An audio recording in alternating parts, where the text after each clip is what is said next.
Good evening. Ira Epstein with your SPDR ETF wrap-up, and this wrap-up is for Wednesday, the 29th of June, 2022. Tomorrow's the last trading day of the month.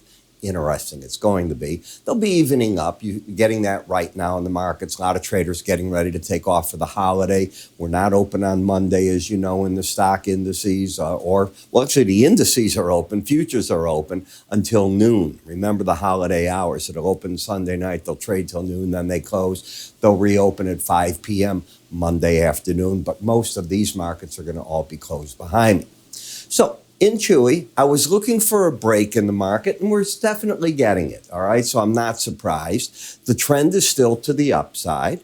Market has been over key moving averages, but I did think that we'd find resistance at the 100-day average and the combination of the Bollinger Band, and that has certainly come into play. That's how I'm viewing it. No, the trend is not down. The trend is staying to the upside. We've hit some upside targets. That's all that's really happened. And momentum, which got overbought and refused to embed, is now still overbought and in need of a correction. So how do you correct? You either go sideways or you drop in price. That's the typical way that it happens. AMC, is this going to prove to be a base that moves the market out to the 1598 level, the 100-day average? That is my guess as to what it is. Momentum is still up, trend up, but the key is, can you clear this Bollinger Band or not? It's never easy, but where it clears it the best is off tight sideways action, and that's what you have. My surprise would be if you broke out to the downside. I'm certainly not expecting that, so I am looking for this market to try its move to the upside. In Apple, I'm just going to look for the market to drift around right here. Again, the market's already building in the Apple 14 and a lot of other neat products that Apple is coming out with. Getting back down here will take the whole market to go down with it. I don't think that there's anything on the horizon just against Apple, but it's also not a buy signal yet. You still have a market that came off the Bollinger Bands back to the resistance at the 18-day average and just sort of sitting there. In Disney, they greeted the CEO, as you know, with the 3-year extension on his contract, and the market dropped on the news. Okay, I don't see a trade setup here that makes any sense. You had an embedded reading that you lost. Embedded is when the red and the blue lines are going sideways under 20 for several days or more. It's lost when the red line closes over 21 and doesn't come back under the 20 level right away. That often leads to a challenge of the 18-day average, which happened, past tense, and now you go into a stall. That's often what takes place.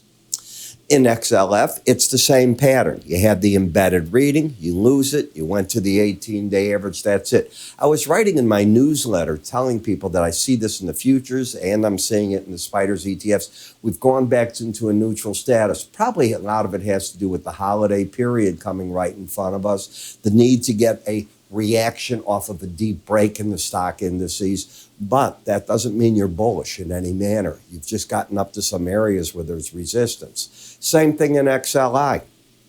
Embedded reading lost, you go to the 18-day average, you ran out of your momentum. If you don't know how to work with Bollinger Bands, folks, you owe yourself this. Bollinger Bands combined with the momentum as I do it in slow stochastics, I believe will change the way you approach everything when you look at a chart with this indicator on it or these indicators on it. It's all in my area, and you can see an awful lot about it at iraepstein.com under the word education. That's where the courses are. Education, right? All right. Higher high, lower low. Market that was not embedded, just oversold, doesn't have to hit the 18-day average to get there. XHB, same thing, never did embed, made a run back to the neutral area, just sort of sitting right now. By the way, mortgage applications look pretty strong to me. I was surprised to see that in refinance numbers on the indices today. Didn't look all that bad. So people that want to buy, well, they're going to buy. In XLE, as we came down, I told you that I thought that the resistance was going to be here at the 18-day average of closes. For those of you that follow me in my morning subscriber video, this big break today was a God saver for us, right? I thought we were under the gun, and boy, it just turned out and worked out to be a really neat trade with that. In GLD, you're coming down to the point where I told traders in the futures, take your money off the table. it's not worth the remaining couple of dollars that it might make. It's too oversold to want to press. It's a weekend. Why carry the market? I feel the same thing here. If you don't want to do that, that's up to you, but you're oversold. You certainly don't want to get over today's high again. If you do, you're probably getting right back into that 18-day average, the 100-day. If the market just lets go, excuse me, 168.19 is a number that it might want to go to. GDX, are we going to embed? Everything's still very bearish in these metals, still looking lower. So inflation or not, and watching today the summit that we saw where Mr. Bailey of the UK, Ms. Lagarde of the European Union, we had James Powell.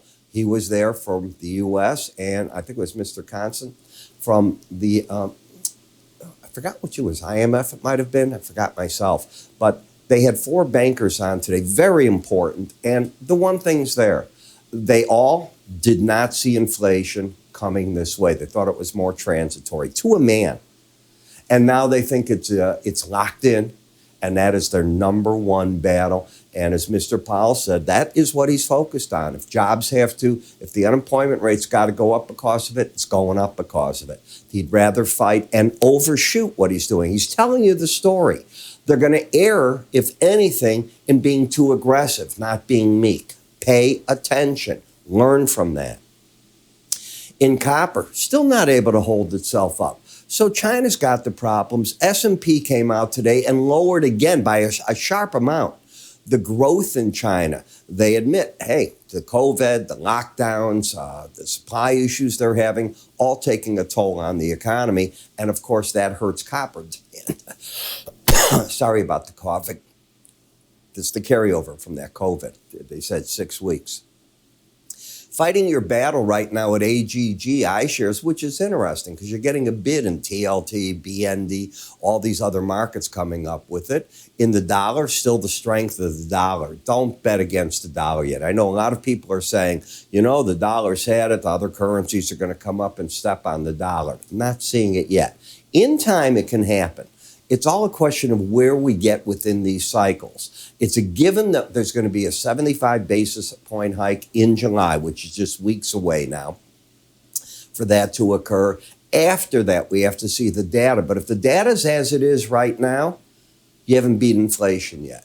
You're getting the slowdown in the economy, but you haven't beat inflation just yet. In FXE, if the dollar's going up, this is typically going down, and that's exactly what you have from the two. So, you know, I pay attention and look at that all the time. Now, in the morning, you hear me so often say, start your morning with me. At 9 o'clock, I start recording, a 15, 20-minute recording, and I'm going to review 40, choking away here, 40 different markets. They'll vary all the time. Had one of my friends, who a subscriber today, say, drop the cannabis. I think he's right. So I did. I made a change on that for tomorrow morning already. And you will see that on the weekend, I do a weekend version of this with only the longer term charts. So be you a shorter term trader or longer term, I'm giving you the trade ideas for both, trying to hold it all together for you, and laying it out where you see the chart unfold in front of you. I break it down into segments, interest rates, currencies, stock markets. I cover a whole slew of things for you, and I make it easy to follow because on the bottom, there's a scroll bar, and you just pull it, and it tells you what section you're in, and I do everything always in the same manner. So how do you get this? Go to our website at iraepstein.com. Under research, not education, that's research. And you can also take your cursor, just move it to the top up here, and what will happen, an icon appear, give it a click, take advantage of what we have. I'm Ira Epstein. You have yourselves a great day. I will see you first thing in the morning with our morning financial wrap-up, and you take care.